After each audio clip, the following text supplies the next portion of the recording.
Welcome to the Lent Lectionary Podcast, Close Encounters of the Holy Kind. I am Pastor Sarah. I'm the pastor at Tibbetts UMC in West Seattle, Washington, and I am here today with my Bible nerd friends. If you'd introduce yourselves. Yeah, I'm Charles Younts, Tibbetts member who now lives on the East Coast and still gets together to talk about Bible verses. Yay. My name is Rachael Phelps. I grew up going to Tibbetts UMC, and now I am currently serving as an interim worship leader, and glad to be here to discuss the Bible with these fellow Bible nerds. Yes. And Rachael also has seminary training, so just throw that in there. We are recording this podcast for Ash Wednesday, which kicks off Lent 2023 for February 22nd. And we're reading from the gospel selection for Ash Wednesday this year, which is Matthew 6, verses 1 through 6 and 16 through 21. And I'm going to read from the Inclusive Bible. Charles, what translations are you reading from today? I have my trusty The Message and also New King James Version on the back burner. Awesome. And Rachael, what is your preferred translation? I have the Common English Bible pulled up. I also have the lectionary from the Vanderbilt Divinity Library, which I think is NRSV. So I have two different translations in front of me. Okay, I love that. So that's 1, 2, 3, 4, 5 different translations. So many options. This is so good. Okay, so we're going to start by reading the scripture. If you have a Bible, you can follow along or you can just listen. We're in the Gospel of Matthew, chapter 6. Beware of practicing your piety before others to attract their attention. If you do this, you will have no reward from your Abba God in heaven. When you do acts of charity, for example, don't have it trumpeted before you. That is what hypocrites do in the synagogues and the streets, and they may be praised by others.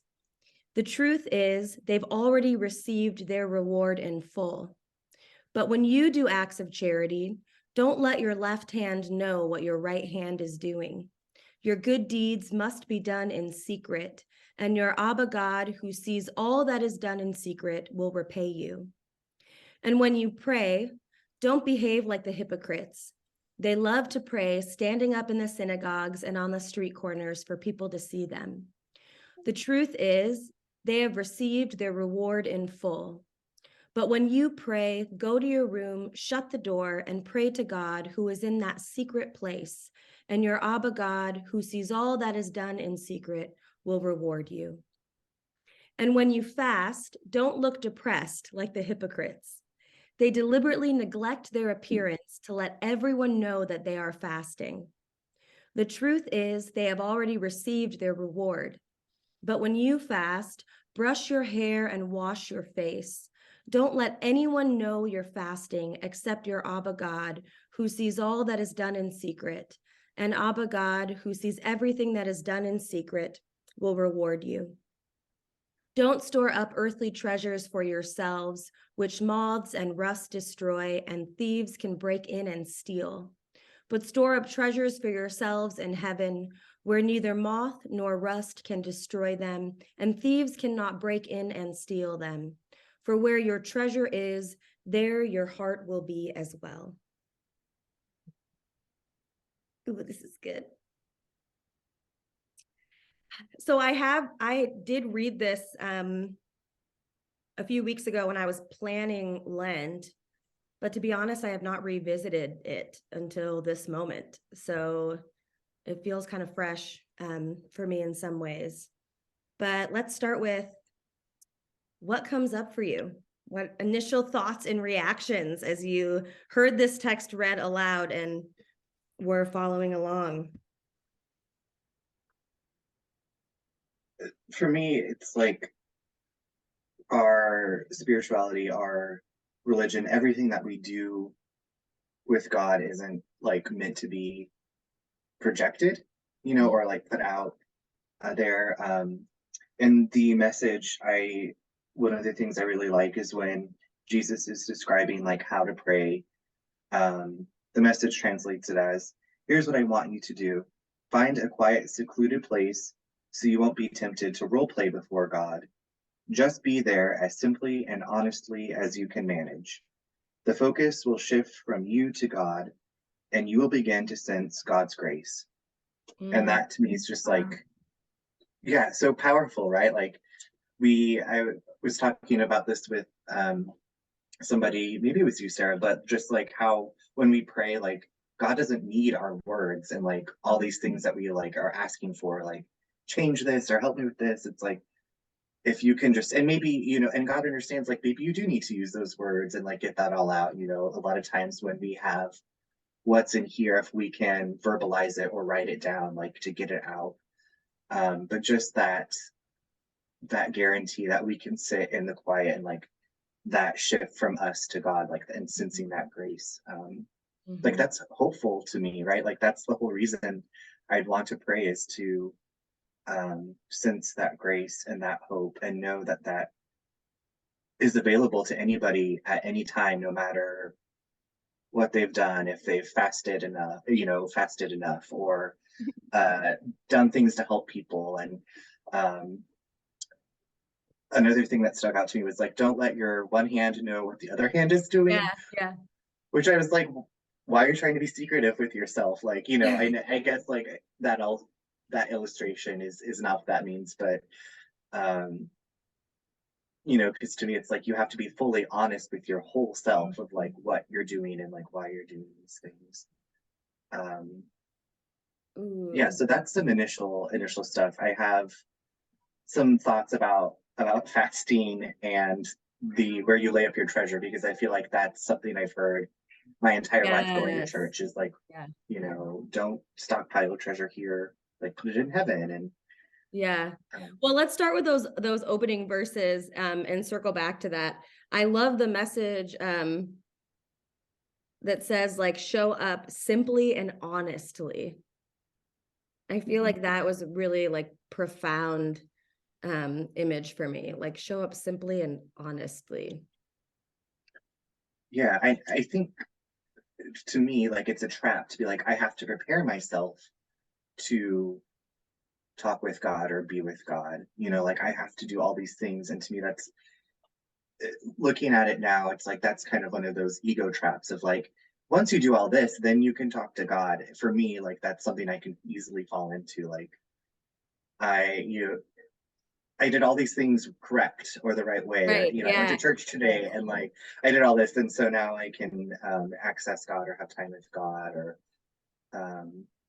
but like that simple and honest. It's like, well, here's where I am. If God is love, then God would meet me exactly where I am, no matter how much I have prepared or not prepared, or what I think I've done right. Yeah, it's sort of like almost detaching from your ego, because I feel like it's your ego that makes you feel like you have to be a certain way. And that's like throughout all of this, doing things in secret, meaning nobody else will know. I mean, it almost feels like Jesus is like questioning people's motives, right? Of like, why are you doing this? Are you doing this so that, people will think you're really awesome because you're so faithful, because you like pray on the street corner? Yeah, which I don't know. It's interesting. It's interesting. Yeah, Rachael, anything coming up for you in this?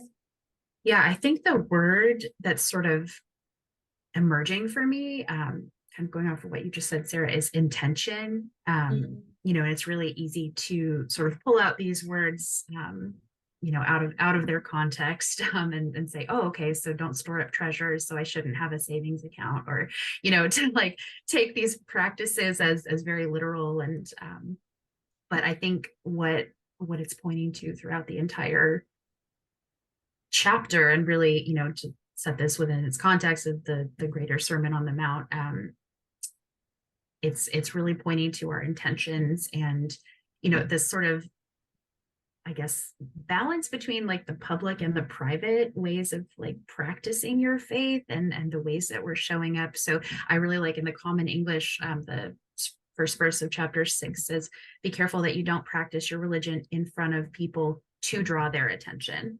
So it's not saying never, never practice communally, don't go to church, don't pray with others. You can't pray with anyone else seeing you. That's not the proper way to do it. It's definitely not this or that, but I think intention is the word that's sort of coming to mind as far as what we're really called to pay attention to within this chapter. Also, you just reminded me, I didn't realize that this was part of the Sermon on the Mount, which is hilarious because we've been in that for 3 weeks in the lectionary cycle. So, oh yeah, we're still in the Sermon on the Mount.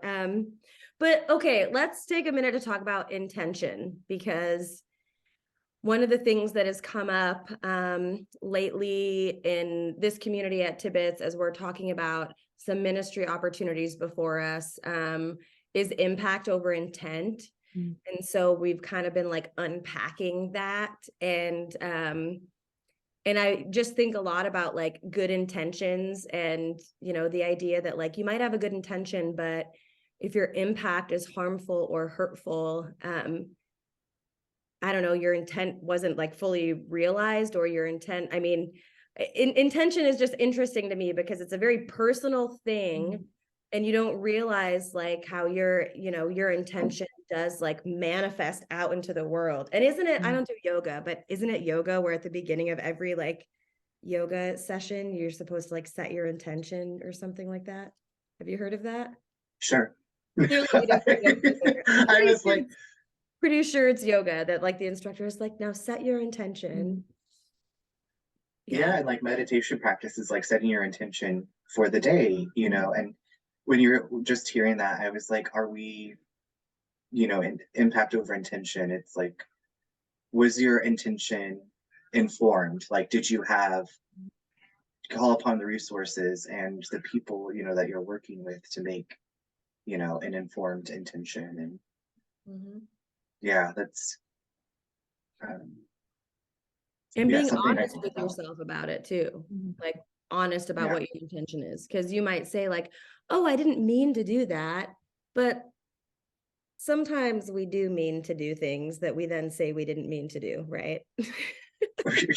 Yeah, and Rachel, what you were talking about, about not performing your faith, or how at the beginning of the Common English Translation, I was thinking about the church I went to in middle school, how we would ride in the church van to the mall to witness to people and just stop strangers to save them. And I think about that obviously now with a cringe face, but that to that our intention was to save people because we believed a certain thing. And I just it's well, who wasn't reading their Bible that was in the youth ministry that was let's take this group of tweens to the mall so they could look even more crazy and witness to people. But I just when I think about that, we were telling ourselves our intention is to help save people, but really what are we doing? We are alienating people and making them maybe feel worse about themselves than they already did because of these rules that we have. But it was just we did this great awesome thing by witnessing to these people, right? And we got to pray for somebody and lay hands on them, and it was whether they wanted it or not, right? Come back, you weren't saved, I have to say the special prayer, chasing them down the mall. Did you then track how many people you saved? Yeah, a little tally. Yeah. That's interesting too, to think about.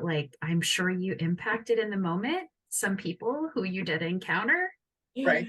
Maybe, but when we show up like that for a moment, that's for the, I guess, exhibition of it all, rather than actually discipling people and continuing to walk with them and meeting them where they are, from their needs, from ministering to them based on what what they need and with their consent, of course, as well. But yeah, that's something that's like, we have the answer. Here we are. Now we're going to get in our van and leave. See ya. Yeah. It's sort of Yeah. like flashy drive-by ministry rather than like Drive-by ministry. rather than like actually, walking with people in real and meaningful ways, and I think that's Yeah. definitely what this is talking about, like acts of piety for the sake of looking pious Mm-hmm. and not much else. Yeah. Well, it's also kind of funny too that I mean, I'm sure that this is like some people's lived experience and is true that like people feel good looking pious, but it's kind of funny to me that that's the thing that like Jesus is addressing that people might be striving after, like clearly talking to people who are practicing their faith in this, Sermon on the Mount, like their Jewish faith, because at this point the Christian identity was still emerging. But it's just kind of almost like comical to me to think that some people were like, I'm going to go pray in the town square today and show everyone how holy I am. Like, and that is what made them feel good. Like, if I'm going to show off, I'm going to sing you Janis Joplin. Like, I'm going to karaoke, right? Like, that's how I'm going to show off. I'm not going to be like, listen to me pray. But I guess to each their own, to each their own. Yeah. And that intention piece too, of like being honest with yourself about why it is you're doing what you're doing. I will just own that if I'm going to sing karaoke for you, it's that I'm doing it for the attention. But I think that is important, right? Of like being able to know, why am I doing what I'm doing?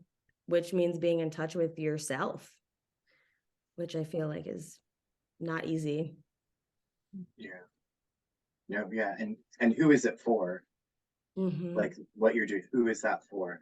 This just this example I was talking about, it was like, well, it was so like I could be saved, honestly, and but with this like facade of going out into the world and doing this good. And That's good. and yeah, I mean, the more I've unpacked a lot of what I did in my formative religion, it's like Jesus never asked people to like do all this, it was just like love people and where they are. And that's it. Like, that's the easiest thing. Like, we have just like built up all these different things that we have to do. Mm-hmm.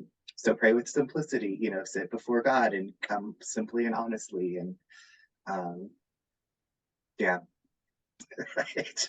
I like that you can even admit that though, that like I wasn't going to the mall to witness to save people, but so that I could like feel like I was being faithful, right? Like even that, that was your intention, like, oh, it's to save other people, but really it's so I can make sure that I am fulfilling the evangelism quota that is required of me.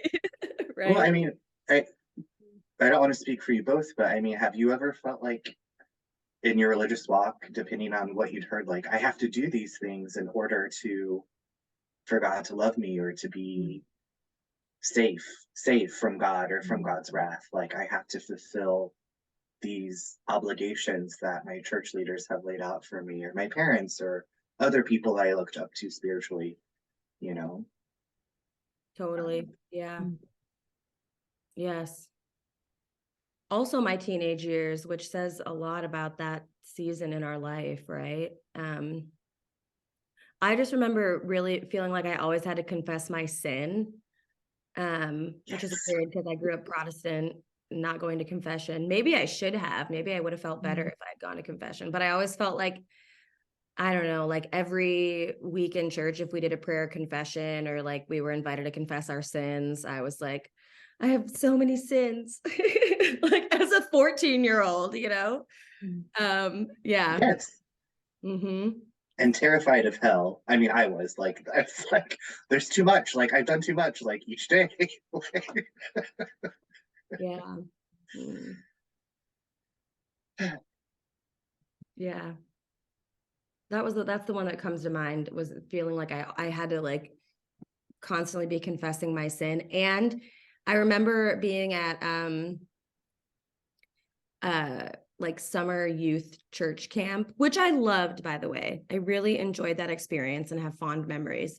But I remember at that point we had to like write down our sin or something. And I remember saying to the counselor, I don't really feel like I have any today. And they were like, oh, you definitely do. You've definitely sinned. I was like, oh my gosh, I have. What have I done? Yeah. Yeah. Rachel, does anything come to mind for you immediately?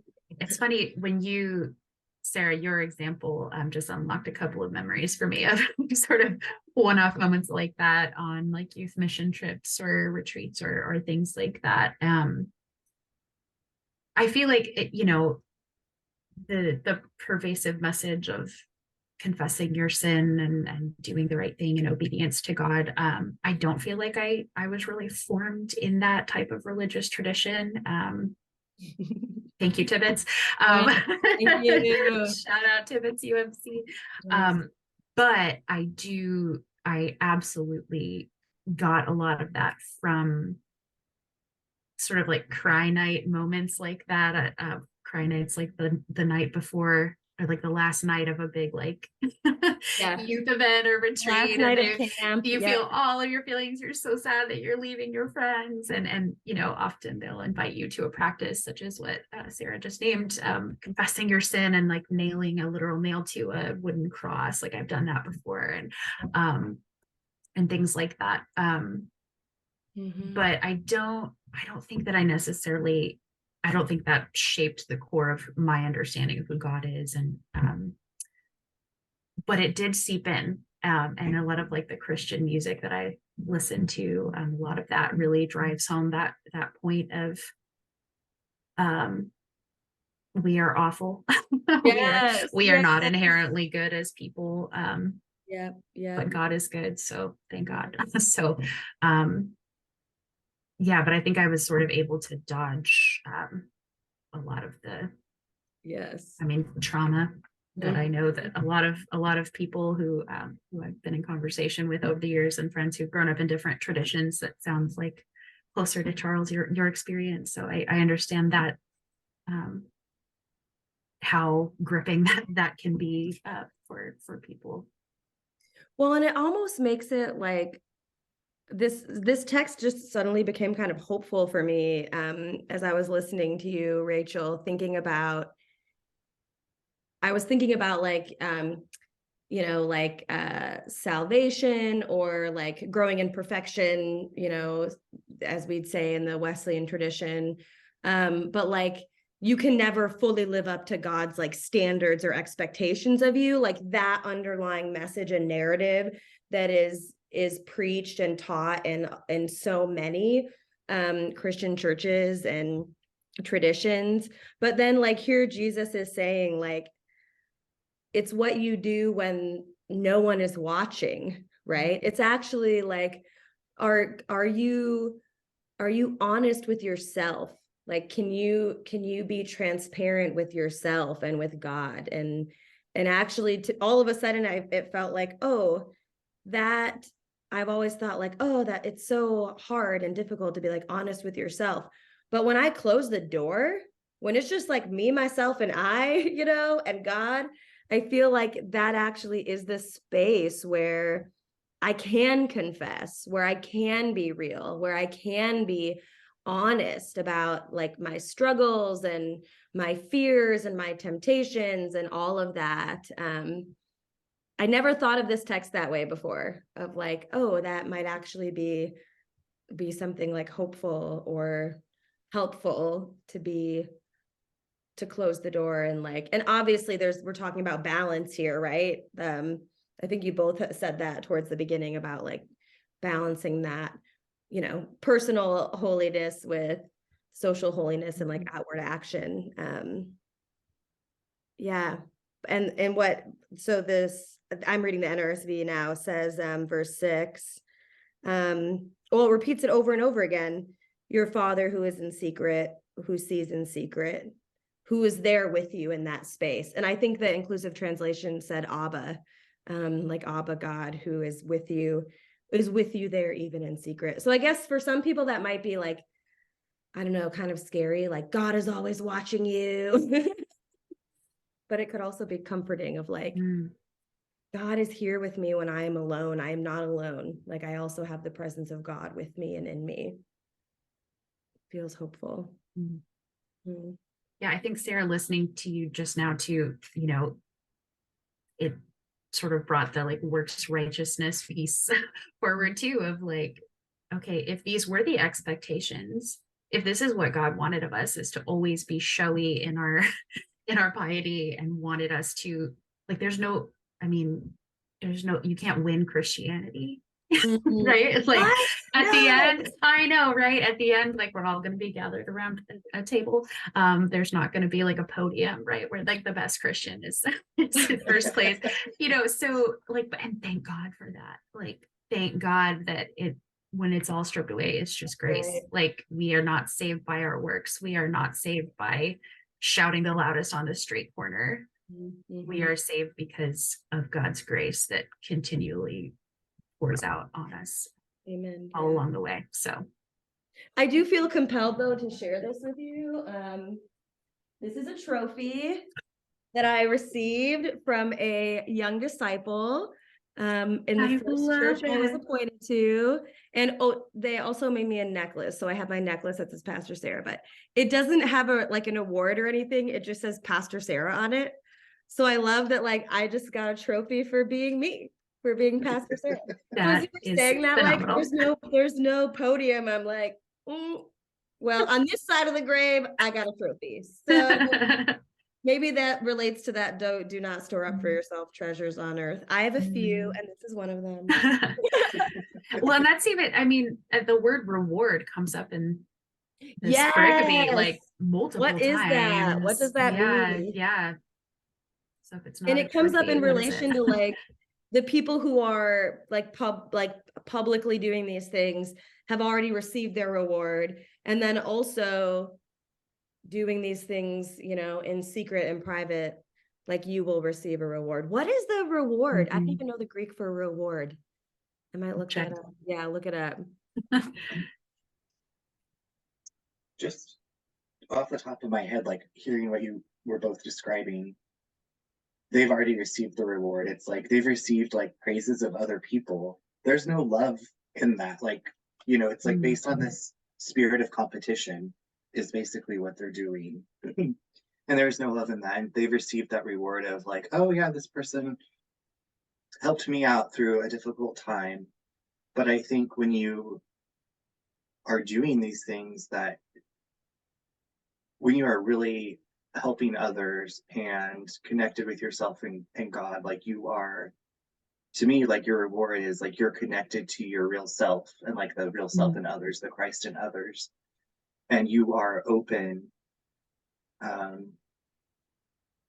to the love of God within you. Like that's, to me, that's the reward, is like nothing outside of me and like all these things that I'm doing is going to make me feel good. Like if I'm doing these things for show, for flash, like that's all style, no substance or whatever, you know, that quote is. But I think to me, like the reward for doing whatever I can to help people or whatever, and with their consent, and, you know, again, weighing impact over intent. But it's that connection of I am inherently good because I am created of God, you know. And I think going off and closing the door and coming before God simply and honestly was terrifying to me for a long, long time.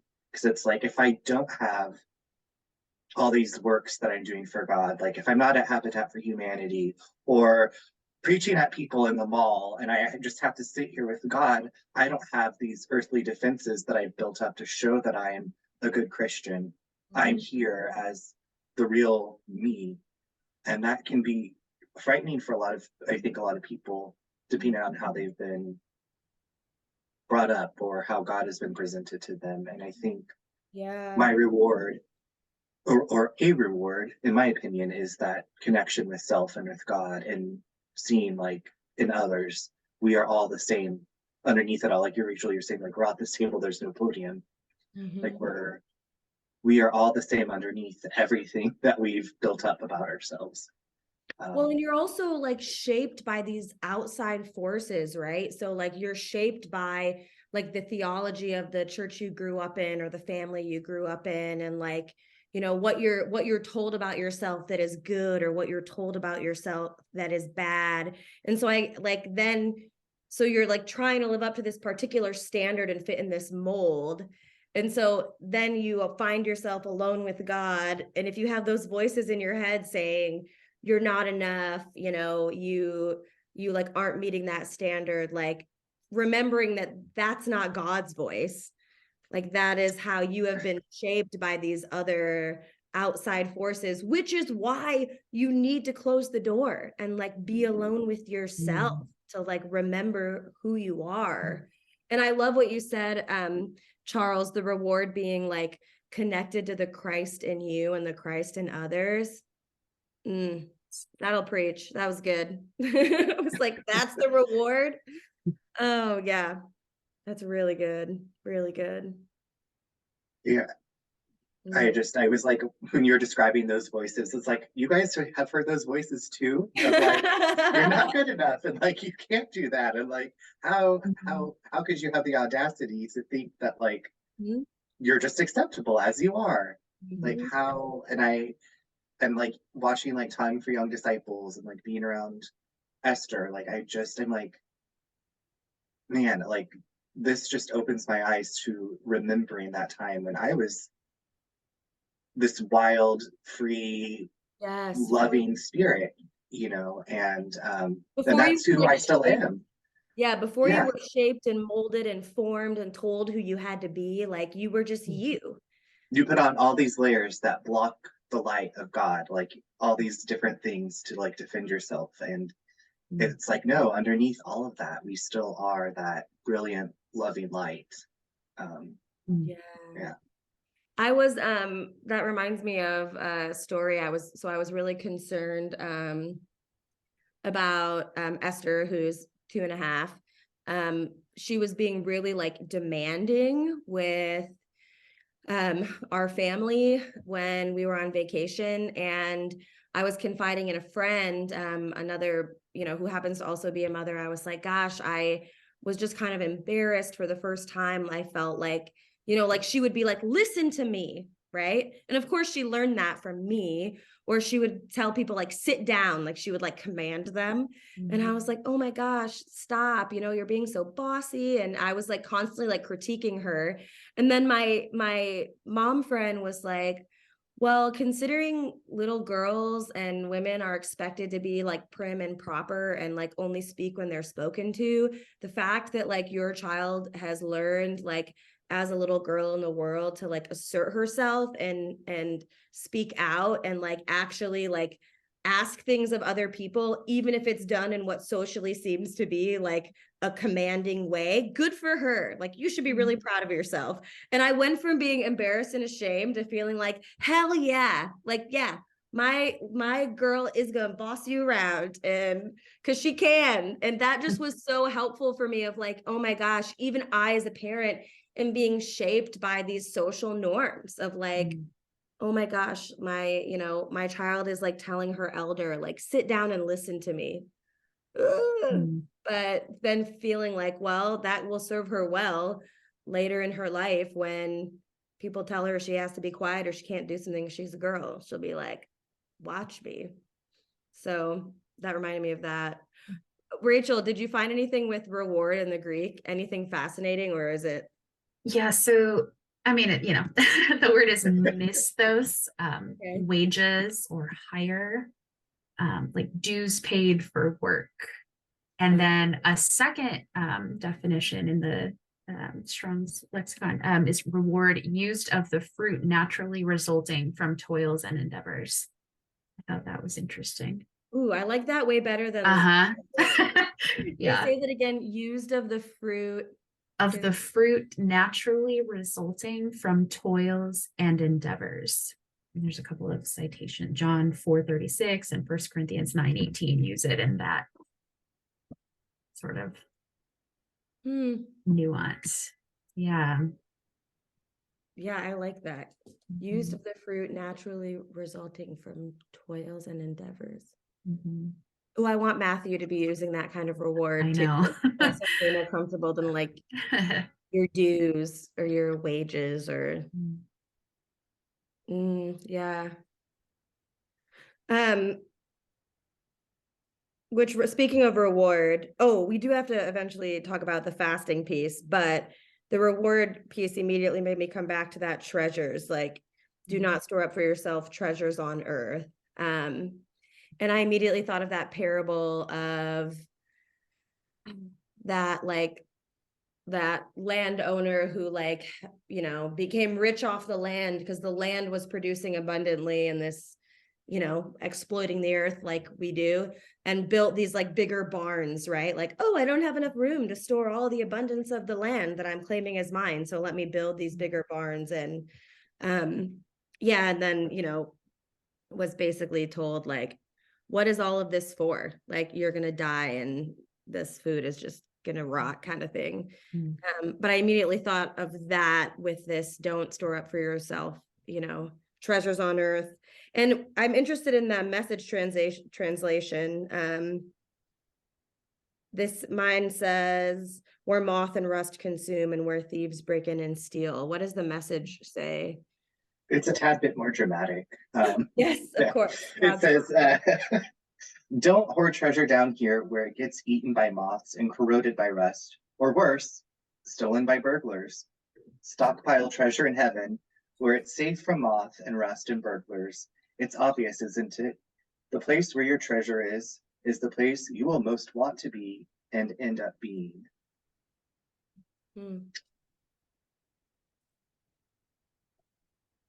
What is the treasure then? The place where your treasure is where you will want to be. That is one of the things I was writing about in my notes as when I was preparing for this podcast, was what do I consider like treasure? If I was like, I don't think heaven is a place that we go to. That's just like my belief. So I was like, if I'm stockpiling heavenly treasure, like what? And I was like, treasure to me is like peace. Like that's the number one treasure, peace with self, with everything outside of me, but starting like, peace, joy, happiness. Like I guess the fruits of the spirit are like like that to me is and so the place where your treasure is the place you will most want to be and end up being. And it's like, well, if I guess if I have peace,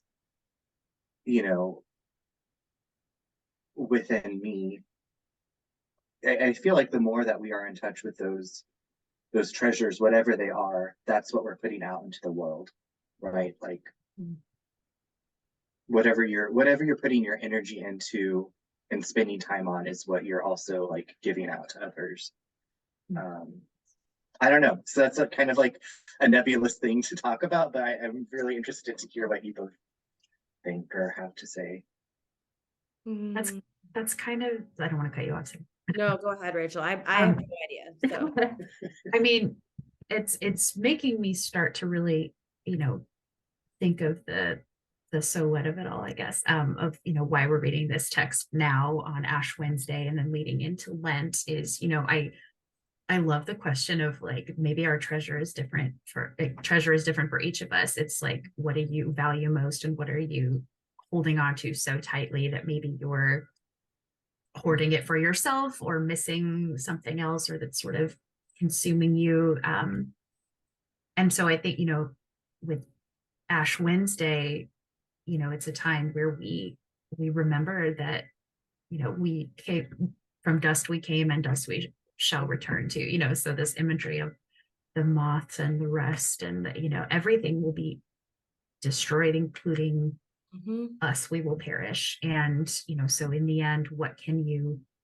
actually take with you wherever I also, Charles, don't really believe heaven's another place. I believe it's like here, but so just the impermanence of it all, and what will any of this matter in the end, or in our eventual outcome. And I think, you know, with Lent, the practice of self-examination and looking inward so that we can look outward, I guess is maybe a way to say it. So like really interrogating within ourselves, like what is a treasure that I might be holding on to that that maybe I can share. You know, I think with Lent, the focus often comes like, what are you giving up? That we have to give something away, which I think can work. You know, it's definitely a very personal decision, but I think there's also, of course, immense value in taking something on, and looking inward at yourself and what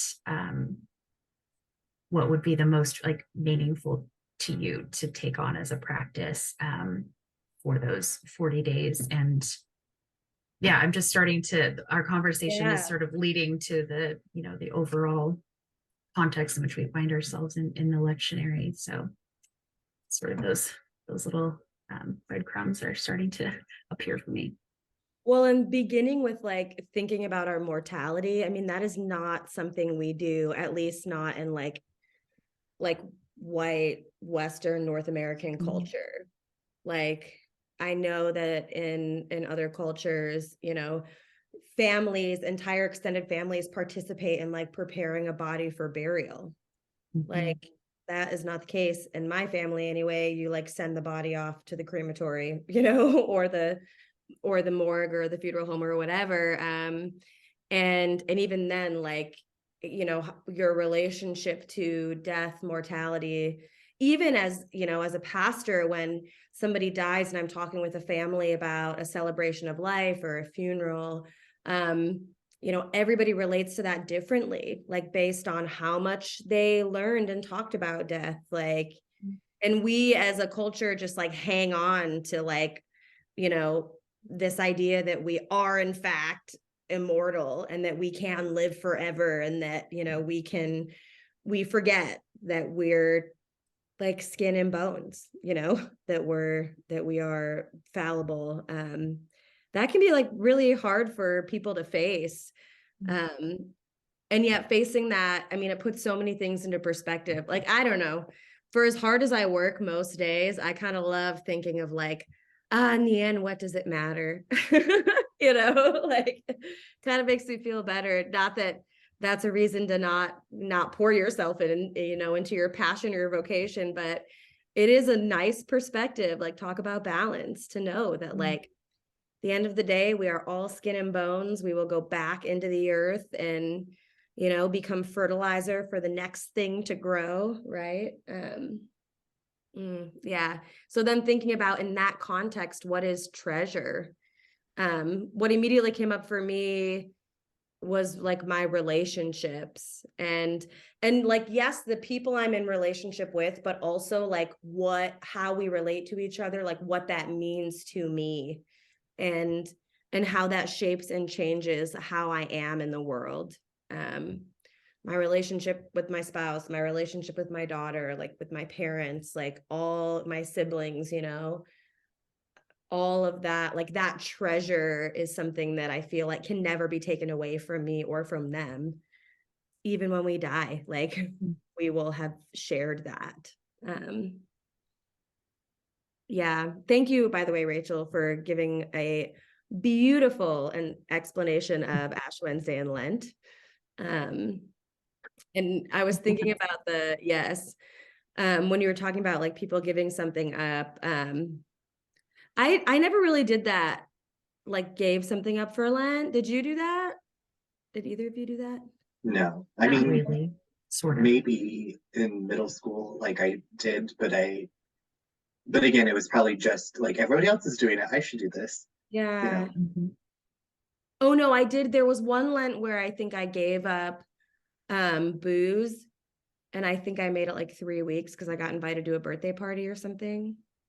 And you're like, it'd be rude of me to not have these birthday drinks. Yeah, I forgot about that. Yeah, but besides that, it's not a practice that I've engaged in, but I love the idea of like letting go of something to create space for something else. So I feel like that's what that practice was kind of born out of, is like you give something up that is like taking up like space in your heart and your being, or something that feels really important to you, like social media or TV or, you know, drinking or whatever, cursing or being mean to people. I don't know, something like a favorite pastime or whatever, right? Like that you realize, oh, I've become so obsessed with this thing that it's borderline idolatry. So I better, you know, detach from it to then create space for the spirit to move in me. I'm like contemplating an idea like that for our Lenten tidbits, of like this ritual act of like contemplating something to let go of, so there's space for something else to be cultivated. Yeah. I like that. Yeah. I think that's a practice though that I feel is helpful to do in my, like, often, you know, like, and asking for guidance from Holy Spirit, like, instead of being like, oh yeah, this is the thing I should give up, or I should, you know, like, but I feel, I personally, I like that of like, here's, you know, the things that I'm doing, and like, can you look at these things with me, and like why I'm doing these things. Like I talked with my therapist about like during COVID, like how I had all these rituals seeming to like protect myself from, and not even like I was worried that I was going to catch, you know, get COVID, but it was more like I do these things to not process what's really going on in here, you know. And I think just being at that spot of simple and honest with yourself and with God is like, is there something I'm doing in my life that's not bearing good fruit? Or, and I think just having the faith to say like, here's everything that I'm doing in my life, I trust you to guide me, like if I need to let something go. And I feel like that's such an easy, but I feel like that's a practice that I like to come back to more than just like once a year for Lent. It's, you know, like, I don't know. Again, I think that's like how you're cultivating your own personal spiritual walk, like, and where you're led. But I think for me anyway, it was like, well, again, everybody else is giving up something for Lent. I should give up something. Right. I'm going to give up smoking. I wasn't a smoker, so I was like, you know, we're like, and I, you know, but then I was like, you had a head start. Yeah, exactly. It's like, well, I've already accomplished this, so check that off of my, you know, my spiritual checklist for this year. Yes. That's so funny. Yeah. Well, when you said that, like doing something to avoid facing yourself, I immediately like echoed this scripture we're reading of like, if you are, you know, like doing all of these things in public for show, like perhaps you are doing that as a way to avoid facing what's actually going on in you. And you don't want to close the door. Like you don't want to be alone, because then you'll be forced to face it. Wow. Yeah. And I think that's another trap we can fall into is like, I'm going to do God's job for God. God can't deal with me. So I'm just going to do all this other stuff and take myself out of the running. It's like, how easy is that for us? I say for us, but personally, like that's such an easy thing to do. And like, I'm doing all these things right on paper, like what I think is what you're telling me to do through the Bible, but I'm not going to sit here and quiet and listen to you and have you see all of my stuff, you know. I'm a good Christian on paper, but you know, like inside, like, you know, there's some things I don't, you know, I feel like I need to hide. And I think the hope of just like being in a relationship with God is like that this being that created us is love, and it's like you can lay all of that stuff down and it's gonna be okay, and you're okay here and you're safe here. And that's good.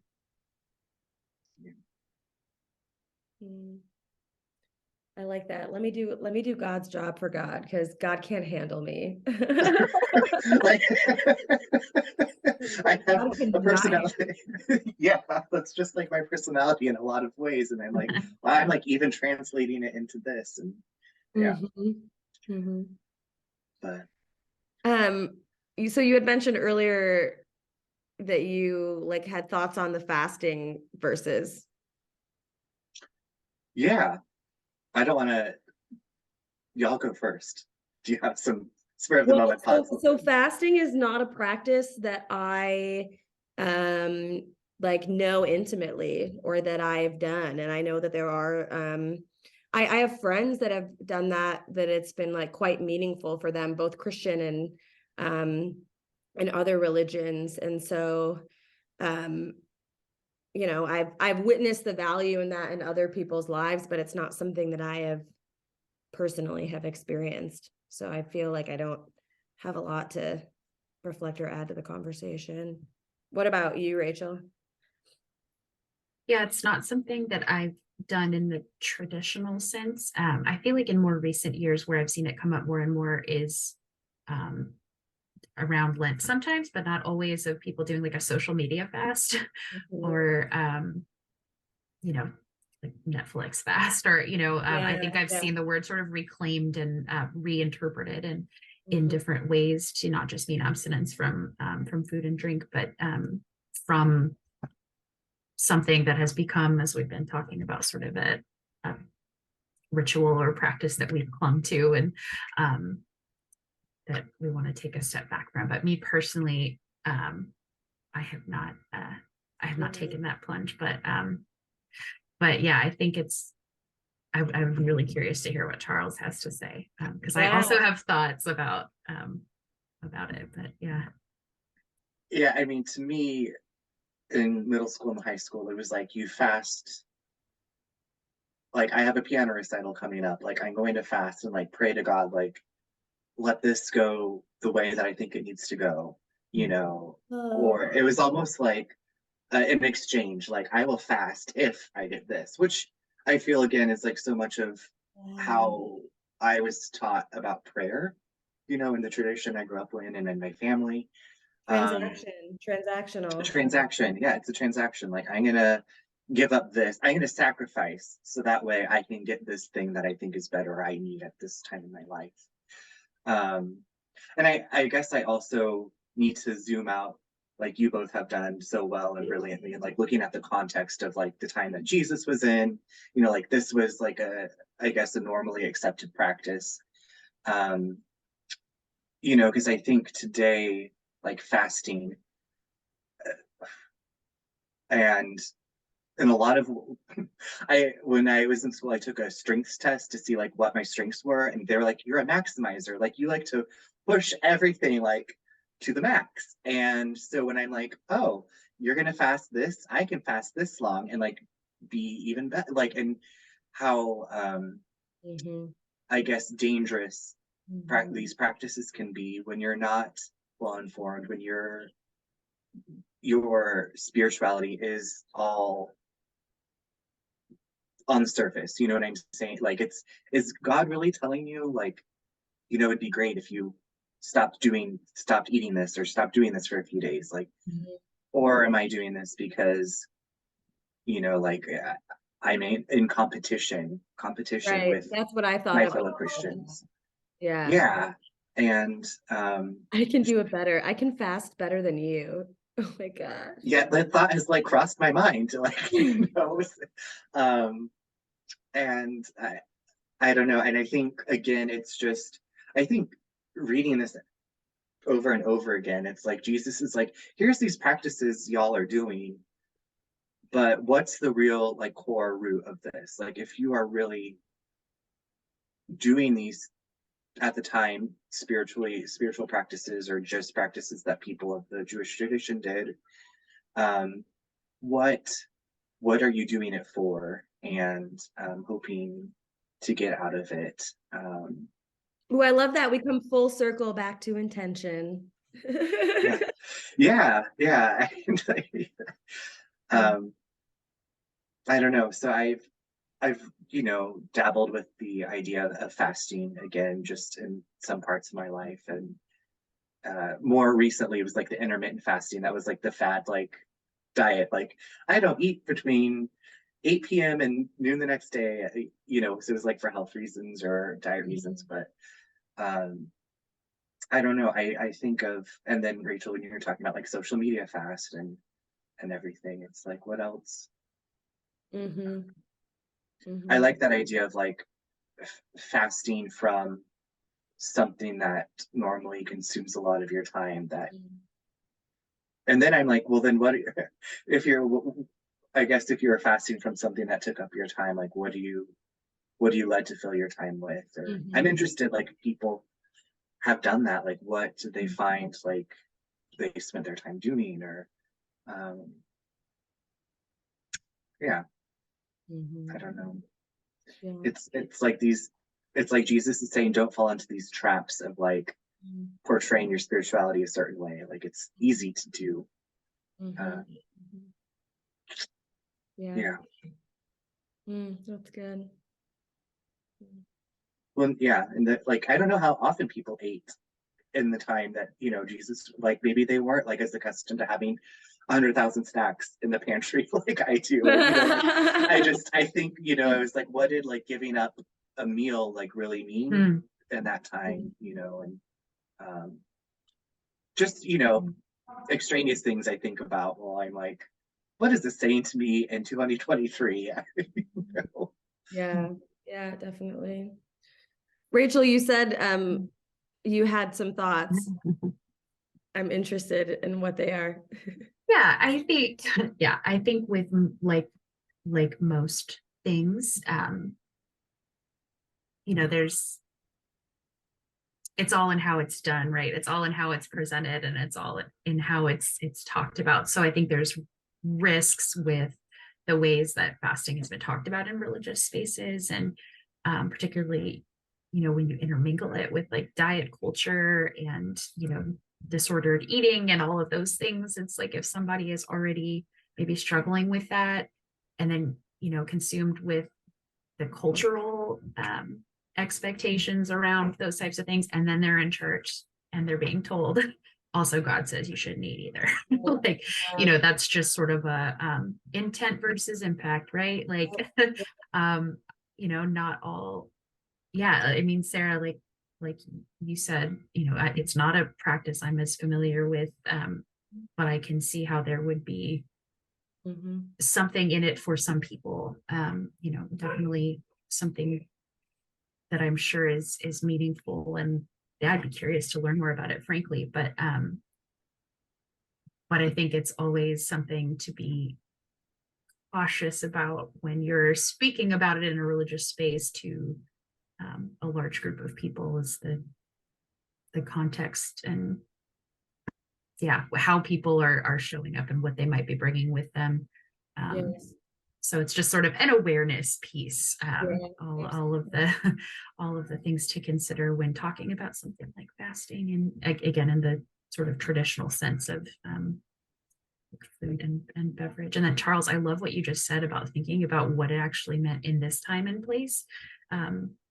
The audience to which Jesus was speaking and Matthew was writing, and that's fascinating to think about, like their practices of eating and consumption, and what this might have meant to them. I think that's always such an important thing, is like, this was not meant for us.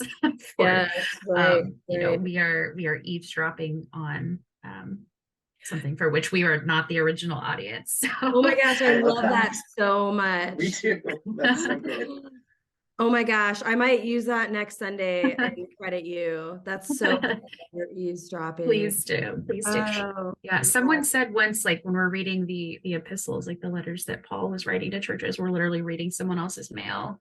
Oh yes, I love like, that. You know, a very personalized letter to a very particular community by a particular person who had a pre-existing relationship. So to take some of the things that are said and written and try to just apply it so directly to us would be theological malpractice, so I might say. But anyway, another conversation for another day.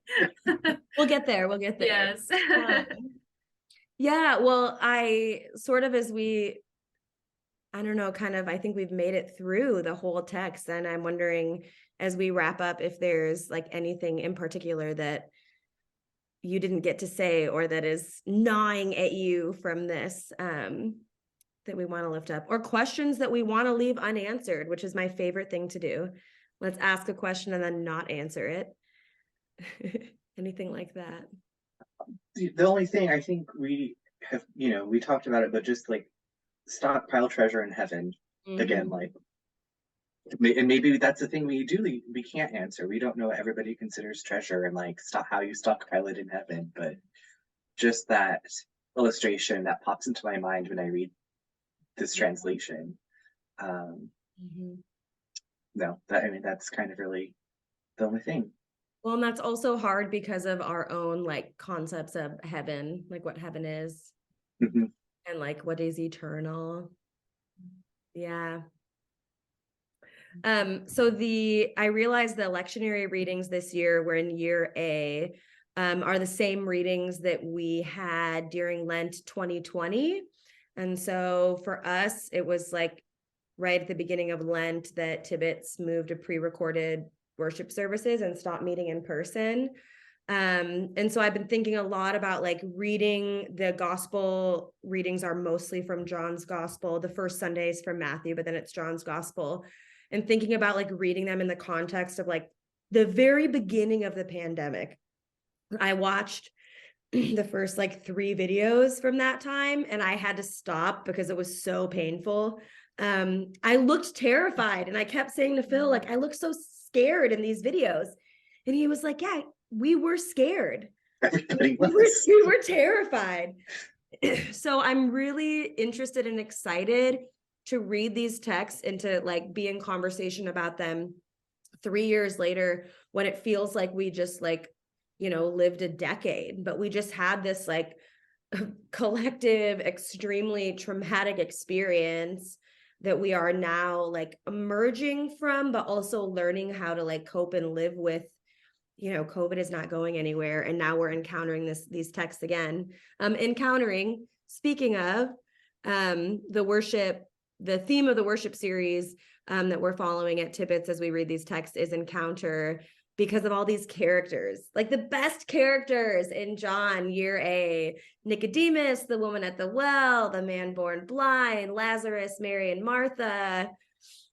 I love it so much. So that is where the title of this podcast comes from, as we've been reflecting on encounter. And thank you, Charles, for helping me finally come to encounter. I think there were many iterations of a theme. So I'm excited to encounter these characters in the next few weeks. And thank you both for doing this. This was so fun. My heart is so full. And I'll link the scripture below the video and share my email. So if you want to give feedback, or if you want to join us, no seminary training required. That would be really fun. Anything else? No, I just have been looking forward to this, so I'm very thankful I got to do this with you both, and looking forward to dissecting more and hearing from people. I think that's, because obviously there's 1,000 different ways we haven't thought about these things, and I love that, just having the space to talk with you both and anybody else that wants to share something. Yes. Okay, this concludes episode 1 of Close Encounters of the Holy Kind. We will see you for the first Sunday of Lent. Bye, everyone.